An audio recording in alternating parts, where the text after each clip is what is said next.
Hello नमस्कार. तुमचं सगळ्यांचं पुन्हा एकदा माझ्या एका नवीन अशा ब्लॉगमध्ये खूप सारं स्वागत करते. तर आज ना गुरुपौर्णिमा आहे.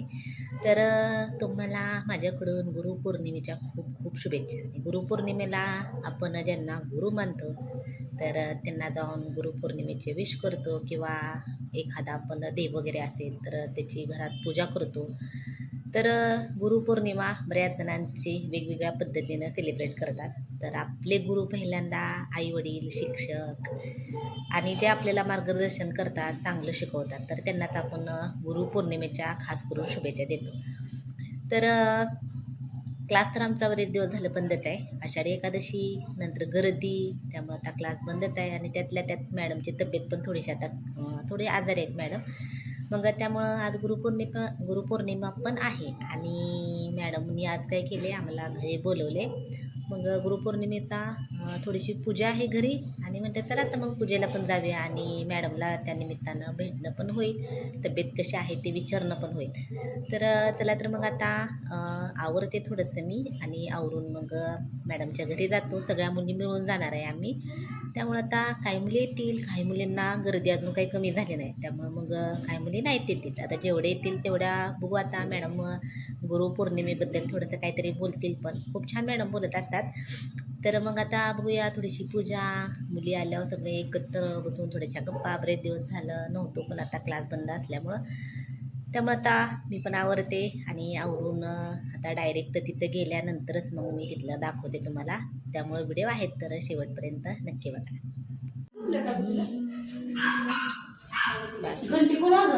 तू हे इकडे बघून हाय करा सगळ्यांनी. हाय. मग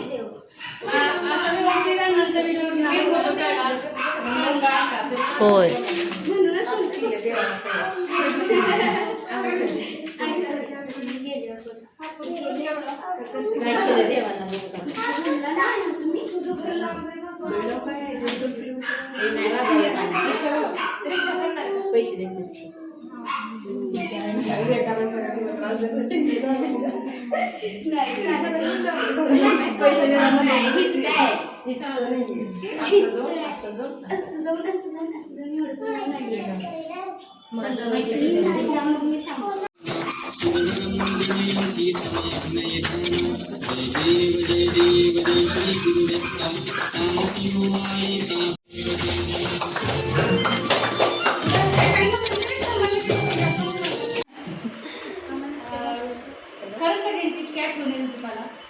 आणि असं वाटतं वरपासून व्हिडिओ काढा मॅडमचा. आपल्या घरी कधी जायला आपल्या माणसाला कधी भेटलं असं वाटतं ना. असं वाटत होतं मला कधी सगळे भेटते, कधी सगळ्यांची गाठ पडते. एकदम असं सकाळी डोक्यात आलं मला आता तर आपण पूजा करणारच आहे, सगळ्यांना बोलून घ्यावं. योगायोगानं म्हणजे आणि तर सगळ्यांची भेट होईल आणि तुमच्या सगळ्यांच्या उपस्थितीत आज आमच्या गुरूंची पूजा झाली. त्याचा पण खूप आनंद वाटतोय. आणि आमच्या गुरूंचे म्हणजे कसं असतं, गुरुपौर्णिमा म्हणजे आपल्या गुरूंबद्दल कृतज्ञता व्यक्त करणं.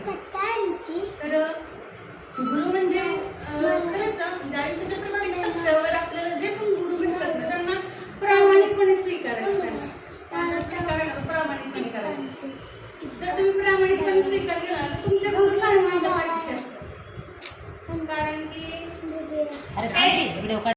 20-21 वर्ष झाले आम्ही गुरु मानून घेतले. तेव्हापासून मुलगी जन्माच्या आधी, प्रगती जन्माच्या आधीपासून आम्ही गुरु मानतो. आणि त्यावेळेस तर असे म्हणजे असं नाही की आपल्याला रोज भेटलं पाहिजे किंवा ते जवळ पाहिजे, सानिध्यात पाहिजे, असं काहीच नाही. आम्ही कधी सानिध्यात पण नव्हतो, कधी असं जवळ आम्ही दर्शन पण नाही घेतलं. जवळ म्हणजे जवळ नसताना सुद्धा ते बरोबर असतात त्याचा अनुभव आम्ही घेतला. त्यामुळं ते न भेटता न बोलता सुद्धा ती एवढी अटॅचमेंट आणि ते छोट्या छोट्या गोष्टी असतात. आपण जर त्यांना मनापासून सांगितलं ना तर ते सगळ्या गोष्टी पूर्ण करतात. एवढं वर्षाचा चांगला अनुभव आहे. आणि दुसरी गोष्ट म्हणजे आमच्या गुरूंनी काही गोष्टी शिकवल्या तर गुरु कशासाठी लागतं तर आपल्या आयुष्यात चांगल्या वाईट गोष्टींची जाण करून द्यायची. आमच्या गुरूंनी आम्ही शुद्ध शाकाहारी, कारण की कसं आहे आपण जे अन्न खातो म्हणजे आपण माणसाच्या जन्माला आलो तर माणसाने काय खाल्लं पाहिजे तर माणसाचंच अन्न खाल्लं पाहिजे. आपल्यासाठी जो सात्विक आहार आहे तो आपण घेतला पाहिजे. त्यामुळे शुद्ध आहार शाकाहार आणि तो सात्विक आहे. त्यामुळं मग आम्ही शुद्ध शाकाहारी असं काही म्हणत नव्हते की आला म्हणजे तुम्हाला नॉनव्हेज सोडावंच लागला, पण ती इच्छाच होत नाही आपली, कारण त्याच्याबद्दलचं गोष्ट म्हणजे आपलं महत्त्व कळतं आपण काय खायला पाहिजे. पहिली गोष्ट तुम्ही माणूस आहात का आहे, तर मग माणूस आहात तर माणसाचं दुसरी गोष्ट अशी की गुरूंच्या संगत आल्यामुळं निर्व्यसनी सरांना किंवा मुलाला का मुलगा पण आहे माझा मोठा आहे तोपर्यंत कुठलंही व्यसन नाही, सुपारी बडीशेप सुद्धा खायचं व्यसन नाही, मुलाला पण नाही सरांना पण नाही. ही आजच्या काळातली सगळ्यात मोठी संपत्ती आपली की आपल्या घरातली पुरुष मंडळी ही निर्व्यसनी आहे. त्यानंतर आमच्या गुरुंनी सांगितले की माणसं जोडायची आयुष्यात. काय पैसा तर आपण कमवतोच, पैसा तर पाहिजे आपल्याला जगायचं म्हणजे, पण त्या पैशाबरोबर तुम्ही माणसं पण जोडली पाहिजे. ज्यावेळेस आमच्या म्हणजे गुरुंचं आहे की मानव जोड प्रकल्प म्हणजे काय तर देशाच्या 4 कोपऱ्यात 4 धाम मानले आमचे गुरु. पहिलं धाम आहे ते मध्य प्रदेश, नर्मदा नदीच्या काठावर आहे. म्हणजे आपलं तर पांडुरंगाचं मंदिर आणि नदीचं अंतर तेवढं आहे, तेवढ्या अंतरावर आहे आमचं ते मंदिर आणि नर्मदे नदीच्या काठावर. पहिलं धाम आहे. दुसरं धाम म्हणजे तिथं दत्तमूर्तीच आहे, एक मोठी दत्त आहे. आणि दुसरं धाम आहे ते कन्याकुमारीला आहे, समुद्राच्या काठावर, तेवढंच अंतरावर की तुम्ही चालत तिथे येऊ शकता. दुसरं धाम. तिसरं धाम आहे ते कलकत्त्याला आहे. आणि चौथं धाम आहे ते उत्तराखंडला आहे, हिमाचल प्रदेशला. म्हणजे देशाची 4 कोपरं आहेत, 4 कोपऱ्यामध्ये 4 धाम आणि 5वं जे सगळ्याच्या मध्यभागी आहे ते नारायणपूर. ह्याच्यामागचा उद्देश काय होता म्हणजे बघा आपली आई असते, आपली आई आणि 4 मुलं असतात आईला, पण ती 4 मुलं कुणाला मिळ नसतो असं असतं ना. ह्याच्या पद्धतीने त्याच्या पद्धतीने कुणाला मिळ नाही, आईला कोणी बघत नाही, आईचं कोणाकडे लक्ष नाही, अशी अवस्था आपल्या भारत मातेची आहे. मग ती भारत माता काय म्हणते की माझी मुलं तर आहेत पण कुणाचं काही मिळत नाही.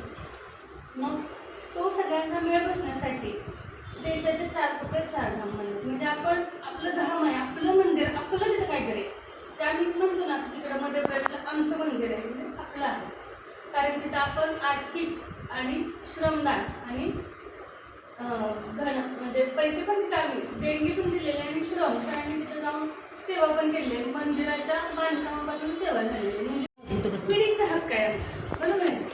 जेव्हा पुढे जाईल तेव्हा म्हणणार हा हे आमच्या पप्पांनी आमच्या इथे येऊन सेवा केली, आम्ही फोन करत नाही, बरोबर आहे. चमत्कार पाहिजे तसं जे तिथे येतात त्यांचे अडचणी ज्याची त्याला काही काही प्रचिती आली की आपल्याला विश्वास बसतो की आपण जास्त जोडले जातो. असं खूप लोकांनी खूप म्हणजे असंख्य अनुभव आहेत लोकांचे की त्यांनी कधी समक्षांना भेटले नाही तरी पण त्यांचे प्रॉब्लेम सॉल्व्ह झालेले आहेत अशा परिस्थितीत.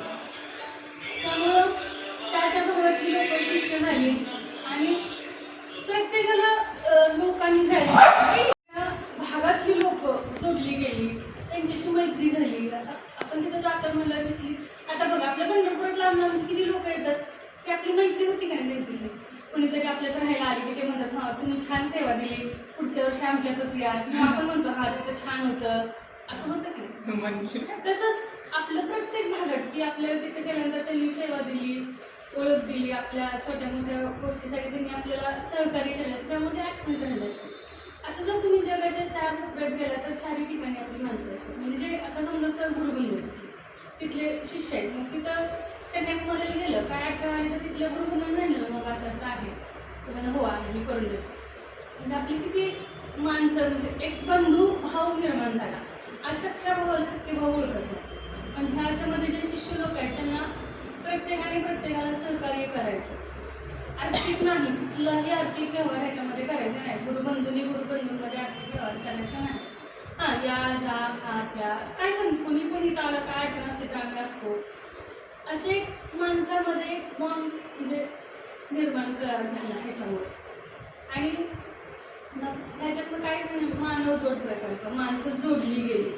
मग ह्याच्यामुळं आम्हाला जिथं पण आपण जायचं तिथं सगळ्यांशी चांगलं बोलायचं, चांगलं वागायचं आणि जेणेकरून ती लोक आपल्याला भविष्यात आपण त्यांच्या उपयोगाला येतो ते पण आपल्या उपयोगाला आहे. आज प्रगती आमची पुण्यात आता 8 दिवस झाले, तिला जेवढं पण माझे तिथले फ्रेंड्स आहेत तेवढे सगळ्यांचे नंबर सगळ्यांचे ओळखी करून दिले. काय पण अडचण असते त्यांना मी फोन करते. ते जातात, तिला नेतात, आणतात, खाऊ पिऊ घालतात. म्हणजे असं तिनं बघितलेलं सुद्धा नाही किती लोकांना, पण पहिल्यांदा तिनं हो म्हणजे पण ह्या माणसं जोडण्यामुळं आयुष्यात इतके फायदे म्हणजे इतके फायदे झाले. त्यांचं पण आपण आणि आपण पण त्यांचं, कारण प्रत्येक वेळी आपण फॅमिली घेऊन फिरू शकत नाही ना. त्यामुळं जिथं जाल तिथं सगळ्यांशी चांगलं वागा, मैत्रीपूर्वक व्यवहार करा. व्यवहार म्हणजे आर्थिक नाही, मैत्रीपूर्वक वागा. किती लोक आयुष्यात आपण म्हणजे झाले गेलं की लोक कधी आयुष्यात आपल्या अडचणीला उपयोगी पडतात आपल्याला सांगू शकत नाही.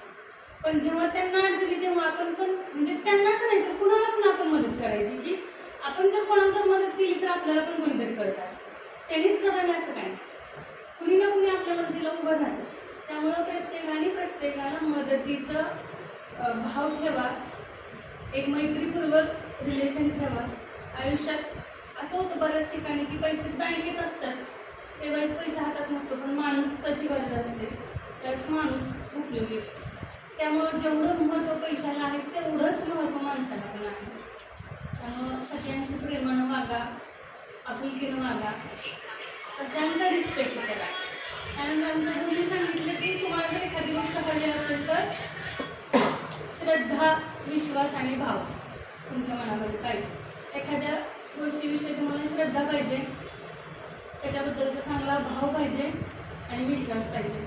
श्रद्धा, विश्वास, भाव असेल तर तुम्हाला आयुष्यात सगळ्या गोष्टी मिळतात. पण तुम्ही जेवढा श्रद्धा म्हणजे असं म्हणतात की दत्त महाराजांना सगळं सोपवून द्या, मला काय माहीत नाही, मी कोण करते, तर तुम्ही सगळे आहात, तुमचं तुम्ही बघा, मला नाही काय माहीत. म्हणजे तिथं श्रद्धा होती, भाव पण आहे आणि विश्वास. म्हणजे मी माझ्या आयुष्यातले प्रॉब्लेम जरी नाही तर मी मुलांच्या बाबतीतले डिसिजन मी सगळे त्यांच्यावर झोपून दिले. ते तुमचं आहे, ते तुमचं तुम्ही बघा, मला काय सांगा. मी तेवढी पालक म्हणून मी तेवढी सक्षम नाही, पण तुम्ही आहात. तुम्ही त्यांचं काय असेल ते मार्ग लावा, तुम्ही त्यांचं काय असेल ते बघा. माझ्या आयुष्याचं जे झालं ते झालं, त्यांचं काय ते का तुम्ही पालकत्व तुमच्याकडे, त्यांच्यावरती सोपून दिलं आपण तेवढं. त्यासाठी श्रद्धा, विश्वास आणि भाव. त्यामुळे मुलांच्या आयुष्यात कुठल्याही शैक्षणिक बाबतीत अडचणी नाहीत, त्यांना कुठली व्यसनं नाहीत. मग जेव्हा आपण आपल्या गुरूंवर पूर्ण विश्वास ठेवतो ना, आयुष्यात काहीच कमी पडत नाही. त्यामुळे सगळ्यांनी ज्या तुम्ही देवावर श्रद्धा ठेवता, विश्वास ठेवता, ज्यांनी तुम्हाला आयुष्यात चांगल्या वाईट गोष्टी शिकवल्या त्यांच्यावर विश्वास ठेवा. आणि सगळ्यांना अजून एकदा गुरुपौर्णिमेच्या हार्दिक शुभेच्छा. मी सगळ्या आला, एवढं छान कार्यक्रम आपण पूजा केली, आरती केली, छान कार्यक्रम झाला, त्याबद्दल सगळ्यांचे मनापासून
व्हिडिओ पण आहे ना मला पाठवू.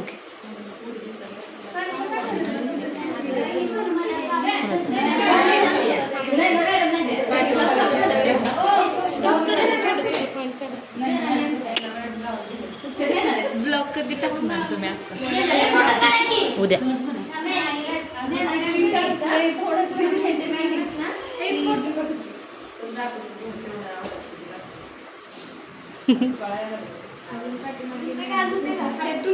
आई वडिलांचं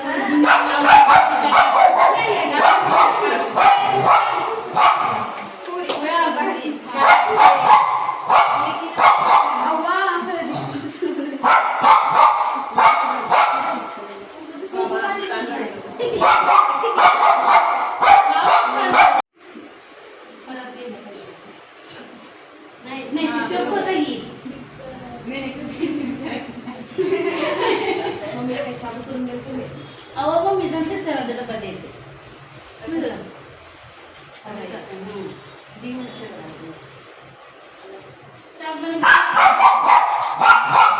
मी तिला येत आमच्या घरी मला.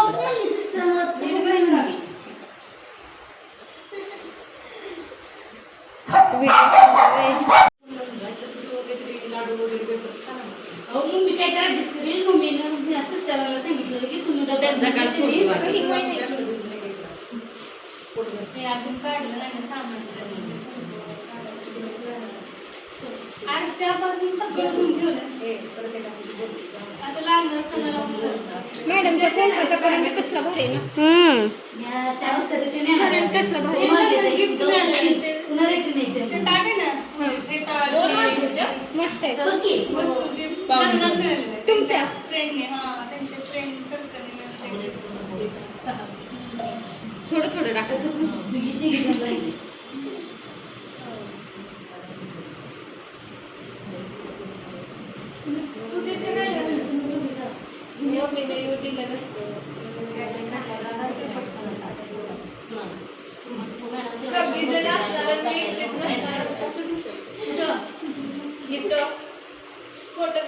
सगळं तुम्हाला जे पाहिजे ते म्हणजे छान करिअर करा आई वडिलांचं घरच्यांचं सगळ्यांचं नाव मोठं करा नीट उभं राहते त्याच्या पाया पडत राहावं जावा दोघे पण राहते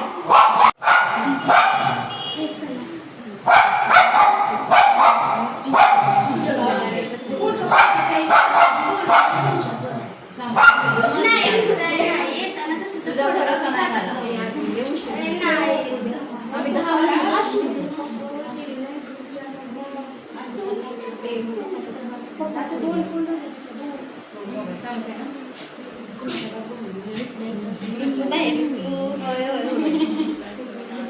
सगळ्यांचे कुणाच्या घरी जाऊ नका सेपरेट सेपरेट बोलल्यावर जायचं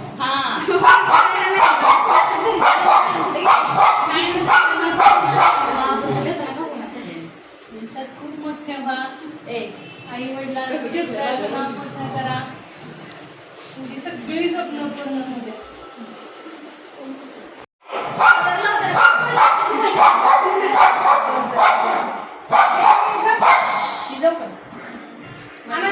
नाही पण झूम करून बघितलेलं आहे जवळून परत